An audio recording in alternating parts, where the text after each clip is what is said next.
오늘 이 시간에는 열심을 내라 회개하라 라는 제목을 가지고 말씀 증거하도록 하겠습니다. 우리 제목을 함께 따라하겠습니다. 열심을 내라, 회개하라. 다시 한번요. 열심을 내라, 회개하라. 우리가 계속해서 우리 주님께서 1세기 당시 소아시아에 있던 7교회에 보낸 편지들을 함께 살펴보고 있습니다. 오늘 이 시간에는 7교회 가운데 맨 마지막, 이제 마지막 시간이에요. 라오디게아 교회에 주신 편지의 말씀을 살펴볼 텐데, 우리가 7번 정도 이렇게 하다 보니까 이 7교회를 벌써 다 외우셨을 거라고 생각하는데, 혹 못 외우시는 분을 위해서 화면을 보고 다시 한번 보도록 하겠습니다.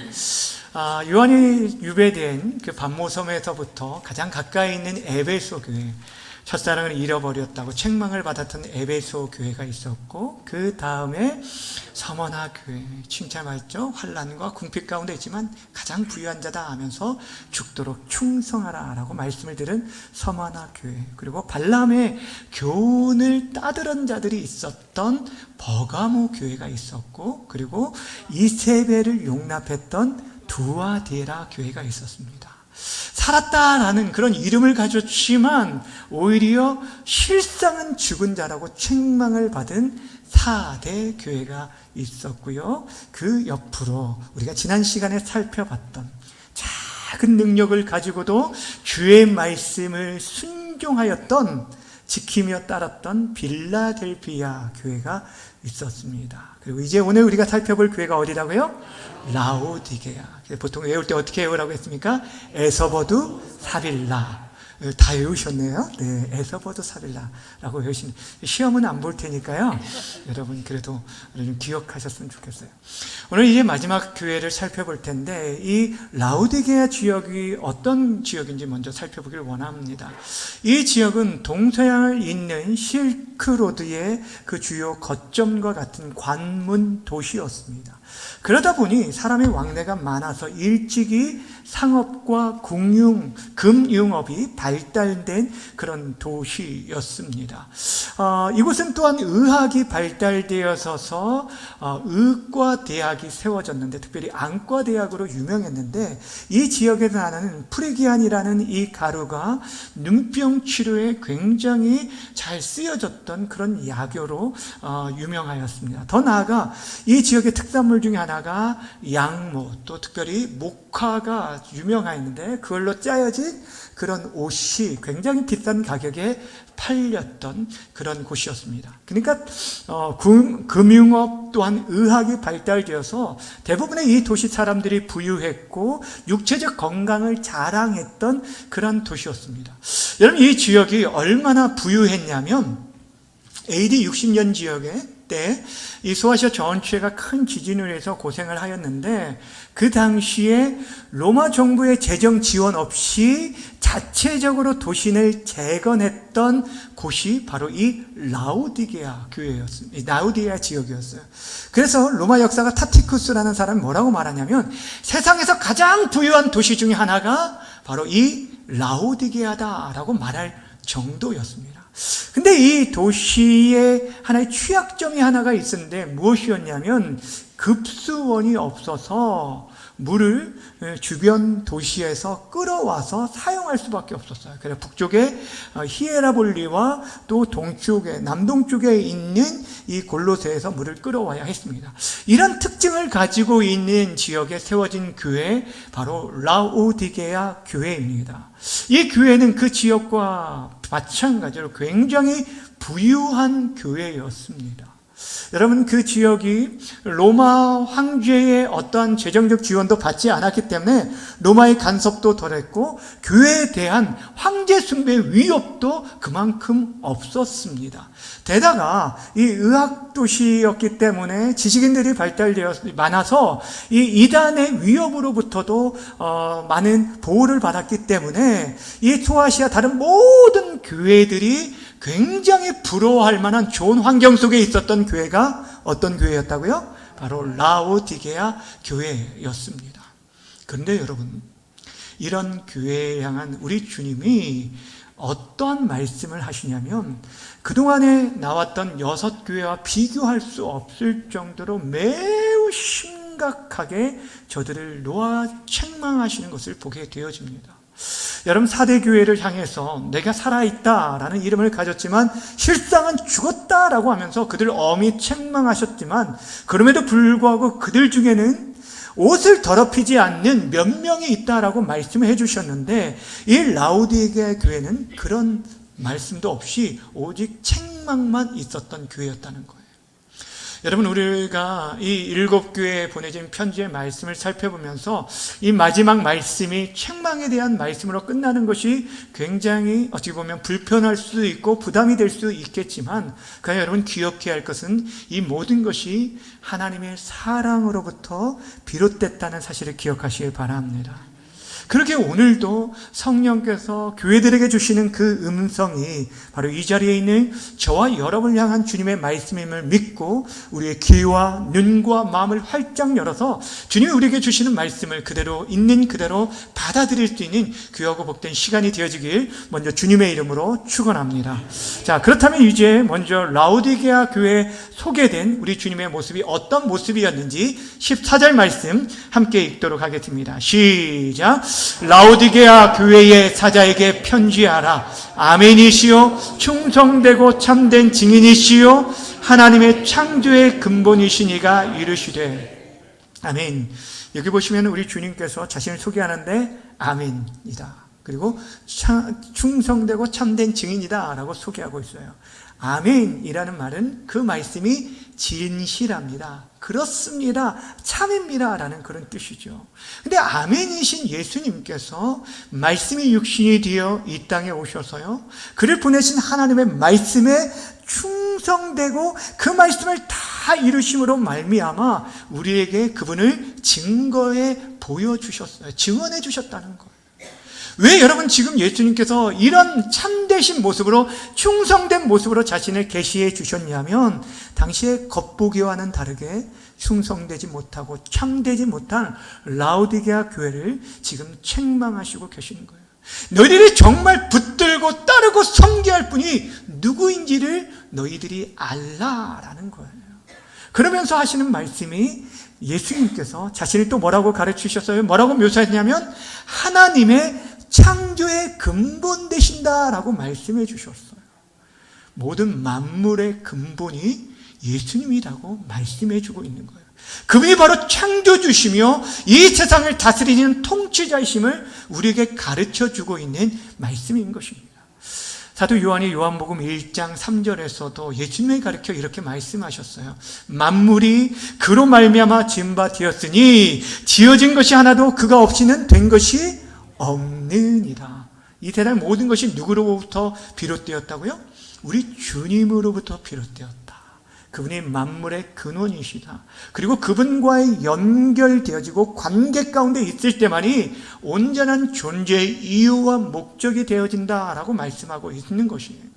그러니 여러분, 이 세상에 있는 모든 창조물들, 하나님 피조물들은 여러분 그를 창조한 창조의 근본 되신 하나님의 다스림과 통치를 받아야 돼요.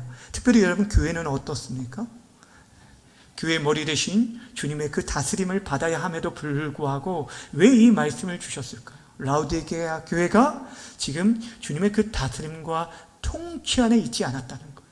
입으로는 예수를 주로 믿는다라고 고백하고 있었지만 그들은 자신의 부유함과 건강을 자랑 삼았지 눈에 보이지 않는 하나님과 우리 주 예수 그리스도를 온전히 섬기며 따르지 않았다는 거예요. 그분의 다스림과 통치 속에 살아갈 것을 지금 자신의 모습을 통해서 저들에게 지금 교훈해 주고 있다라는 것입니다.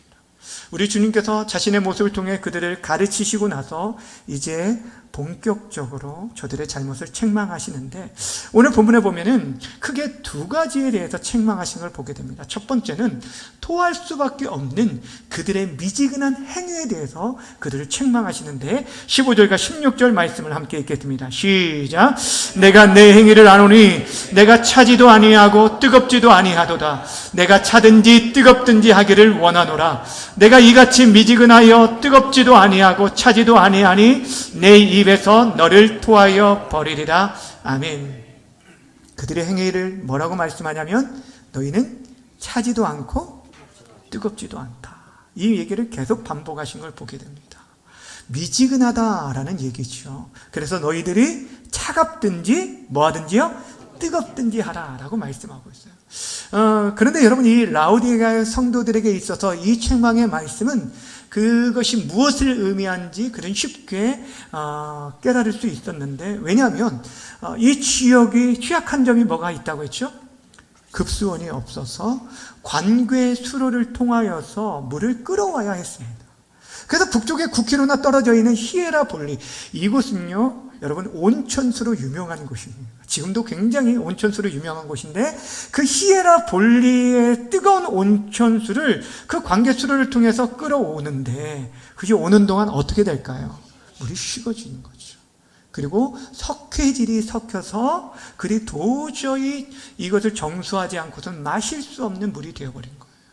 또한 남동쪽에 14km나 떨어져 있는 이 골로새는 난년설로 인해서 냉천수를 그곳에서 끌어오게 됐는데, 마찬가지로 14km나 오는 와중에서 그 물이, 시원한 그 물이 미지근해져서 도저히 먹을 수 없는, 그래서 그것을 마시는 순간 토해낼 수밖에 없는 정수 과정을 거쳐야만 마실 수 있는 그런 물이 되었다는 거예요.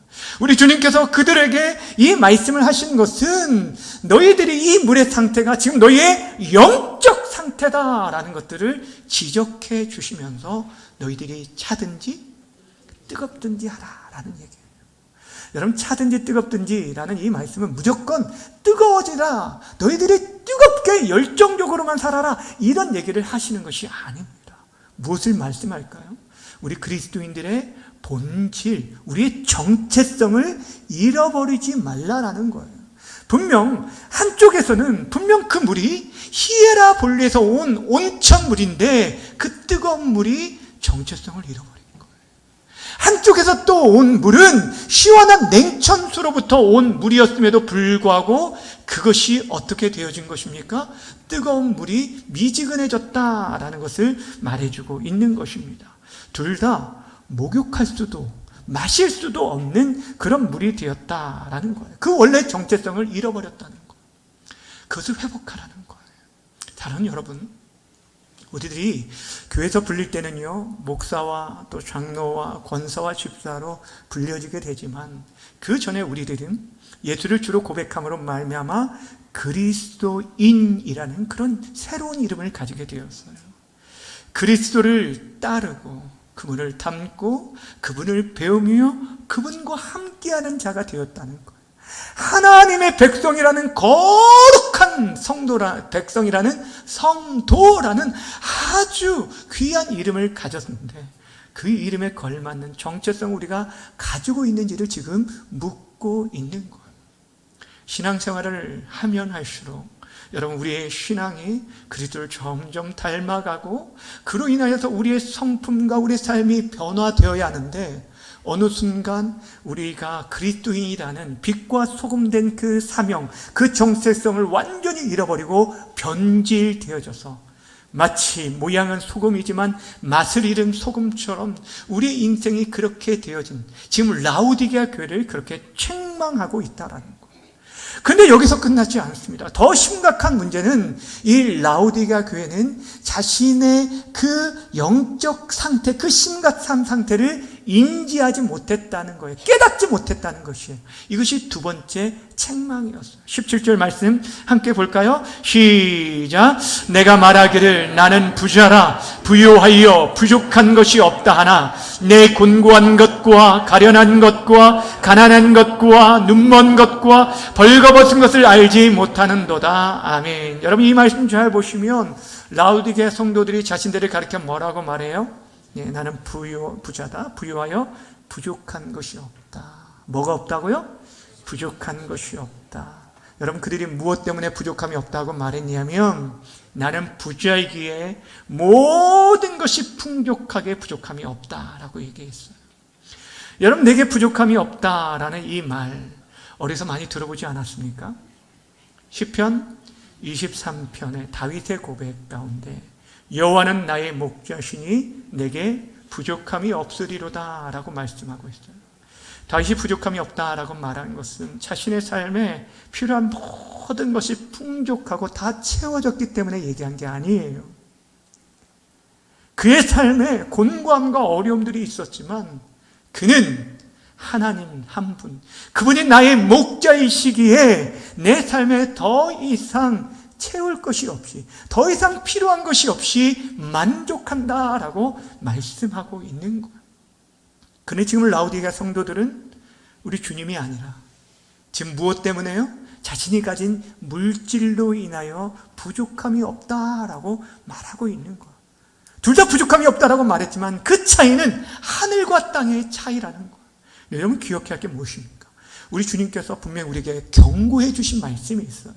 무엇입니까? 마태복음 6장 24절의 말씀에 보면 뭐라고 하신지 함께 읽겠습니다. 시작. 한 사람이 두 주인을 섬기지 못할 것이니 호기를 미워하고 저를 사랑하거나 호기를 중히 여기고 저를 경히 여김이라. 너희가 하나님과 재물을 겸하여 섬기지 못하느니라. 따라합시다. 하나님과 재물을 겸하여 섬기지 못하리라. 우리 주님 분명하게 말씀해 주셨어요. 여러분, 하나님과 재물을 겸하여 섬길 수 없는데 지금 라우디게아 교회는 하나님이 아니라, 주님이 아니라 자신이 가진 그 물질을 주님보다 더 섬기고 더 의지하며 신뢰했다라는 것입니다. 이것이 그 정체성을 잃어버린 거예요. 주님을 믿는다라고 말했지만 주의 주되심을, 하나님이 하나님 되심을 온전히 인정하지 않고 하나님이 아니라 눈에 보이는 물질로 인해서 자신의 만족을 삼으려고 했다라는 거예요. 주의 사랑하는 여러분, 여러분은 어떠십니까? 여러분 심정으로 만족함을 누리는 것, 무엇으로 여러분의 만족을 삼고 있으십니까? 내 삶에 이것만 있으면 내 삶이 좀 빛날 것 같고 좀 더 가치 있을 것 같고 사람들에게 인정받을 것처럼 여기는 그것이 무엇입니까? 여러분들에게 있어서 정말 이것만 있으면 내 삶에 부족함이 없다라고 말할 수 있는 것이 무엇입니까? 사랑하는 여러분, 우리들이 세상의 모든 것을 얻는다 할지라도 주님을 잃어버리면 다 잃어버리는 거예요. 그러나 만물의 통치자이시고 온 우주의 창조주이시며 우리의 심판주이시며 우리의 생명 되신 하나님을 얻으면 모든 것을 얻게 되는 것. 그분의 인생의 선한 목자로 모시는 순간, 내 삶의 목자로 모시는 순간 그분이 우리의 연약함을 아시고 때를 따라 돕는 은혜를 주시고 우리의 보호자요 공급자요 인도자가 되어주셔서 궁극적으로 하나님 나라로 이끌고 그 나라에서 주님과 함께 영원히 거하게 만들어 주실 거라는 거예요. 이것이 바로 우리가 믿는 믿음입니다. 근데 오늘 라우디게아 교회는 그렇지 못했어요. 자신들의 영적 상태를 바르게 인식하지 못하고 자신들은 꽤 괜찮은 그런 교인들로 착각하며 지냈다는 거예요. 근데 우리 주님께서 저들의 실상을 뭐라고 말씀하신 줄 아십니까? 너희들은 곤고하고 가련하고 가난하고 눈멀고 벌거벗었다라고 말하고 있어요. 자신들이 가지고 있는 그 재물의 부유함과는 전혀 비교할 수 없을 정도, 아니 전혀 정말 반대로 그런 완전 비참하고 처참한 그런 상태에 있었는데 거의 죽음 지천에 있었다라고 말하고 있어요. 근데 여러분, 왜 이들이 그렇게 정말 공간 가운데 있는데도 불구하고 자신의 그 영적 상태를 알지 못했을까요? 그 이유가 무엇인지 아십니까? 자신의 판단, 자신들에 대한 그 영적 상태를 하나님이 아니라 내 기준에서 판단했기 때문이에요. 내 기준에서 평가했기 때문이에요. 오늘 17절 말씀 다시 한번 주목해서 보세요. 자, 화면을 보시면 내가 말하기를 나는 부자여 부유하고 부족한 게 없다. 누가 말했다고요? 누구의 평가예요? 나의 평가. 여러분, 그리스도인은요 내 자신의 평가의 기준이 되어서는 안 됩니다. 우리의 창조주시고 심판주신 하나님과 그분의 말씀과 우리 주 예수 그리스도만이 우리의 진정한 판단의 기준이 되어야 돼요. 근데 우리는요 어떻습니까? 내가 세상의 중심이 되어 내가 판단하기 시작하면 어떻습니까? 나의 허물과 죄에 대해서는 나에 대해서는 너무너무 관대해요. 근데 다른 사람에 대한 조그만 흠과 허물만 있어도 그것을 얼마나 정죄하고 판단하고 우리가 그렇게 비난하는 것이. 여러분, 이것을 주의해야 돼요. 우리 그리스도인들은요, 다른 사람 보기에 좋은 신앙생활을 하는 자들이 아니라 저와 여러분들은 하나님 앞에서 살아가는 자들이에요. 아멘이십니까? 여러분, 이걸 잃어버리지 않아요. 사랑하는 여러분, 그래서 중요한 것은 다른 사람의 평가가 아니에요. 하나님 평가, 이것을 기억하며 살아요. 물론 여러분, 세상 사람들, 믿지 않는 사람들로부터도 좋은 칭찬과 우리가 인정과 존귀함을 받아야 합니다. 그런데 여러분, 그들이 우리의 진정한 판단 기준이 되지 않는다는 거예요. 어찌 보면 세상 사람들에게 좋은 평가를 받기 위해서 너무 사람들을 의식하면서 여러분의 삶의 에너지를 낭비하지 마시길 바랍니다. 그것이 우리의 진정한 삶의 기준과 목적이 되어줄 수는 없어요. 정말 우리들이 집중해야 할 것은 하나님 앞에서, 보이지 않지만 하나님 앞에서 거룩함으로, 진실함으로, 진정으로, 믿음으로 살아갈 때 궁극적으로 하나님이 인정해 주시면 사람들 앞에서도 여러분들 존귀하게 세워주실 줄 믿으시길 바랍니다. 그러기에 바라고 원하기는 세상의 가치로 선고가 판단을 구분하고 말하기보다는 하나님 앞에서 그분의 말씀과 기준을 따라 살아감으로 진정 하나님 앞에서 칭찬받고 인정받는 그런 그리스도인들이 다 되어지길 주님의 이름으로 간절히 축원합니다.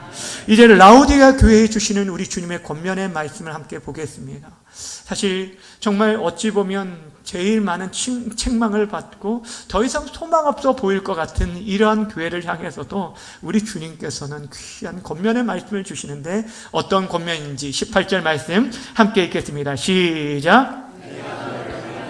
내게서 불로 연단한 불을 사서 금을 사서 귀하게 하고 흰옷을 사서 입어 벌거벗은 수치를 보이지 않게 하고 안약을 사서 눈에 발라 보게 하라. 아멘. 여러분, 지금 한마디로 겉모습만 화려하게 치장하지 말고 정체성 회복하고 내면을 아름답게 치장할 것을 얘기합니다. 세 가지를 사라고 얘기합니다. 불로 연단한 뭘 사라고요?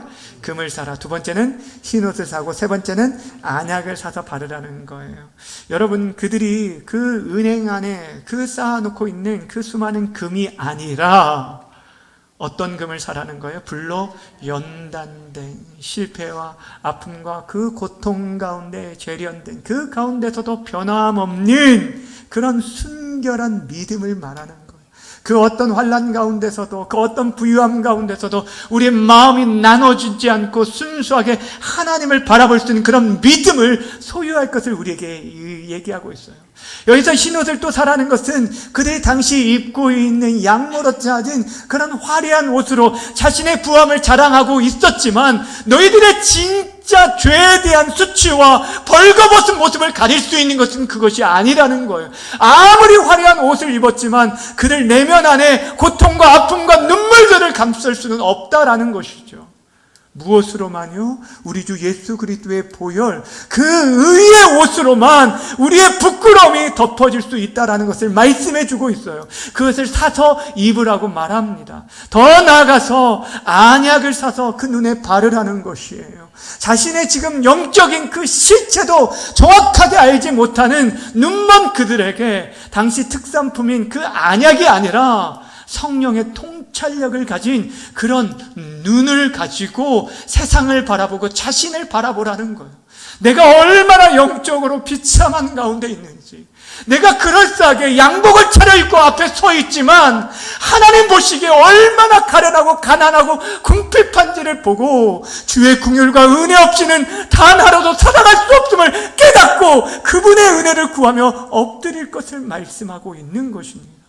사랑하는 여러분, 지금 이들이요, 가장 하나님께서 요구하시는 것은 그들이 가지고 있는 그 부유함으로, 그 돈으로 살 수 있는 것을 말하는 것이 아니에요. 금은 살 수 있습니다. 그들이 흰옷을 살 수 있고 안약을 살 수 있지만 그 시련을 견딜 수 있는 그런 견고한 믿음, 또한 우리 주님이 덮어주시는 의의 옷과 또한 성령의 통찰력을 가지는 그 눈은요, 우리 주님만이 주실 수 있는 거예요. 그래서 우리 주님이 내게 와서 사라고 말하고 있어요. 내게 사라라고 얘기하고 있어요. 우리 주님께서만이 이것을 주기에 우리가 주님을 찾고 구하고 두드리고 그분 앞에 나아가야 한다는 거예요. 그런데 우리가 그렇습니까? 그렇지 못해. 여러분, 우리 주님께서 지금 이들에게 말씀하시는 거, 왜 그렇게 주님께서 말씀하실까요? 왜 저들을 그렇게 책망하시면서 권하고 있을까요? 왜 그럴까요? 책망 자체가 목적이 아니에요. 우리 주님께서 어떻게 하든지 저들을 일으켜 세워주고자, 저들을 살려주고자, 거의 죽게 된 저희들을 어떻게 해서라도 이 심폐소생술을 해서라도 살려주고자 우리 주님께서 지금 말씀하고 있어요. 너희 삶을 다시금 돌이키라는 거예요. 열심을 내라는 거예요. 회개하라는 거예요. 이것만이 살 길이라고 말하고 있어요. 왜냐하면 그들을 사랑하기 때문에. 19절, 무릇 내가 사랑하는 자를 책망하여 징계하노니 그러므로 내가 열심을 내라 회개하라. 어떤 자를 책망하신다고요? 사랑하는 자. 우리 주님이 사랑하는 자를 책망하십니다. 그러니까 여러분 삶 속에 주님으로부터 책망을 받고 있다면 여러분은 우리 주님께서 아직 여전히 여러분을 사랑하고 계시고 여러분을 포기하지 않았다는 것을 기억하시길 바랍니다. 아픔이 아픔으로 끝나서는 안 돼. 그분의 사랑을 깨닫고 돌이키라는 거예요. 그냥 아픔으로 끝나는 것이 아니라, 상처로만 끝나는 것이 아니라 그것을 딛고 그 주님의 그 풍성한 사랑, 모든 것을 용납하고 치유하시는 그 사랑으로 나올 것들을 우리에게 말씀해 주고 있는 것입니다. 기억하시길 바랍니다. 여러분, 하나님의 가장 무서운 심판이 무엇인 줄 아세요? 때리는 심판이 아니에요. 가만히 내버려두는 유기, 이것이 가장 큰 책망. 우리 주님께서 우리에게 지금도 말씀해 주시고 여러분의 마음 가운데 여러분에게 회개하라는 말씀을 주신다면 그는 여전히 나를 사랑하고 있다는 것을 기억하시길 바랍니다. 이 주님의 마음을 성경 20절에, 오늘 본문 20절에 더 자세히 우리에게 소개해 주고 있는데 20절 말씀 함께 읽겠습니다. 시작.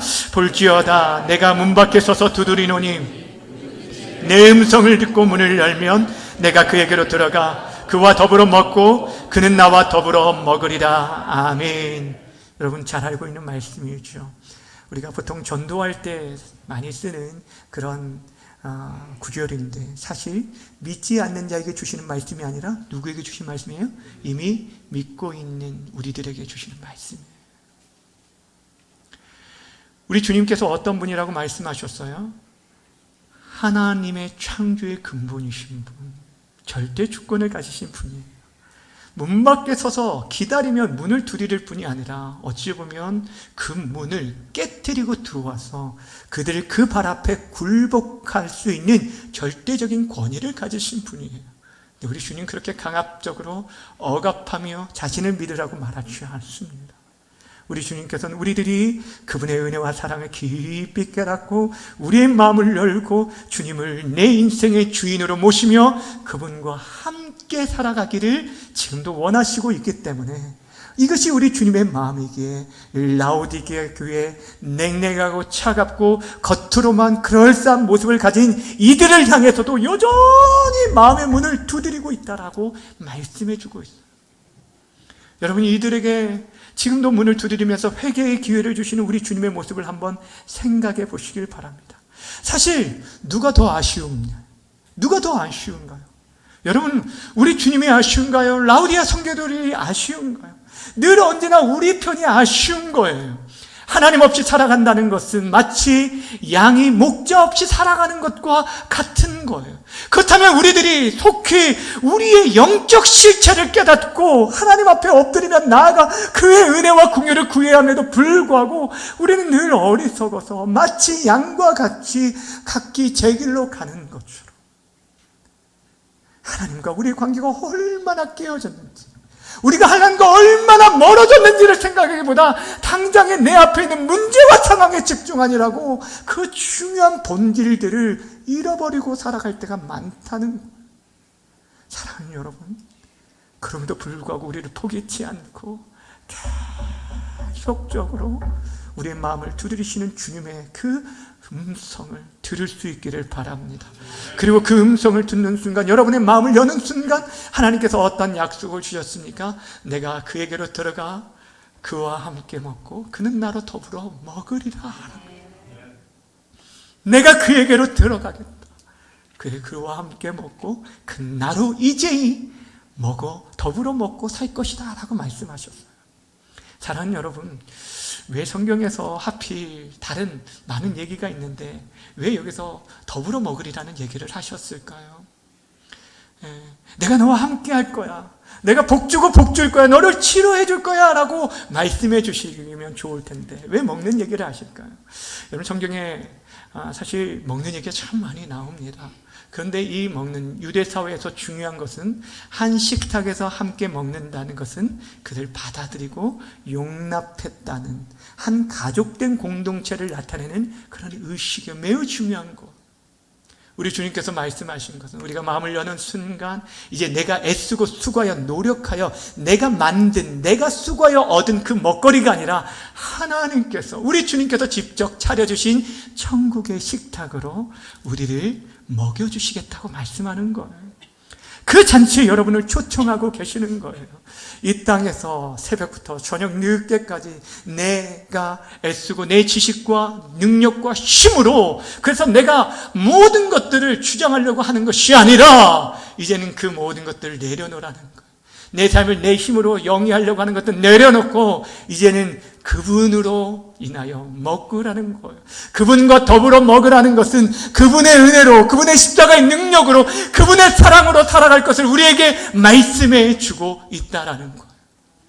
사랑하는 여러분, 우리 주님께서 잡히기 전날 밤 제자들과 마지막 만찬을 맞이하실 때 그에게 떡과 잔을 통해서 뭐를 말씀하십니까? 내 몸과 내 보혈을 통하여, 피를 통하여서 너희를 먹일 것이다. 너희들이 결코 목마르지 않고 주르지 않은 하늘의 양식이 되어질 거라라고 말씀하시면서 자신을 온전히 주었어요. 그 주님을 먹고 마시면서 그분과 함께 살아가는 것이 신앙생활이라는 거예요. 내 힘으로 여러분 발버둥 치면서 뭔가 조금 더 움켜쥐었다고 해서 세상의 성공과 세상의 실패 이런 것들이 구분되는 게 아니라 여러분이 얼마나 그 하늘의 자원으로 그분과 함께 살아가느냐, 우리 주님께서 그것을 지금도 요구하고 그것을 말씀해 주고 있는 거예요. 우리 주님께서 부활하신 후에 그의 사랑하는 제자들이 그를 다 배신하고 떠나고 특별히 자신의 삶의 터전으로 돌아갔을 때 우리 주님이 그들을 찾아가신 일이 있습니다. 물고기 잡으러 갔던 그 갈릴리 호수에 찾아가셔서 우리 주님께서 하셨던 일이 무엇입니까? 저들을 책망하신 게 아니었어요. 너 왜 나 배반했냐라가 아니었어요. 너 왜 무너졌냐고, 쓰러졌냐라고 책망하기보다 저들에게 조반을 차려주셨어요. 야, 너 밥은 먹고 다니니? 라고 말씀하셔요. 이게 우리 주님의 음성. 우리 주님 그렇게 지금도 저와 여러분들 한 사람 한 사람 지금 찾아오셔서 말씀하고 있어요. 여러분 그 음성을 듣고 그분을 여러분의 인생의 주인으로 온전히 영접하시길 바랍니다. 그때 여러분들이 신정으로 이 땅의 자원이 아니라 하늘의 자원으로 그분의 보호 속에 살아가게 되어질 것입니다. 바라고 원하기는 우리 영적 실체를 바로 바라보고 우리가 얼마나 곤고하고 가난하고 눈멀은지를 깨닫고 우리를 다시 한번 주께서 그 예수의 보혈로 우리를 덮어주셔서 우리의 모든 수치를 덮어주시고 우리에게 정금 같은 믿음과 흔들리지 않는 믿음과 또한 영적 통찰력을 주셔서 정말 하나님을 바라보고 영원한 하나님 나라를 바라보면서 눈에 보이는 이 땅의 다가 아니라 영원한 하나님 나라를 소유한 자답게 그리스도인의 정체성을 그 어떤 순간에도 잃어버리지 않고 정직하고 더 진실하고 거룩함으로 살아감으로 말미암아 여러분의 모든 삶 속에 내가 가진 것은 없고 내가 지금 누리는 것은 없을지라도 세상 어떤 사람과 비교할 수 없는 진정한 부유한 자로서 살아가는 우리 중앙교회 우리 모든 성도님들 다 되시기를 주님의 이름으로 간절히 축원합니다. 우리 함께 찬양하며 기도하며 나아가겠습니다. 두 손 들고 찬양합니다. 다시 오실 왕 여호와께 오직 주만이 나를 다스리옵소서. 나 주님만을 섬기겠습니다. 헛된 마음을 버리고 성령이여 내 영혼 충만하게 하소서. 주님 앞에 내 생명 드리리라. 우리 함께 찬양하겠습니다.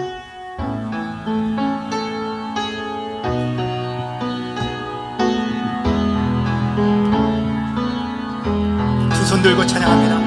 두 손 들고 찬양합니다.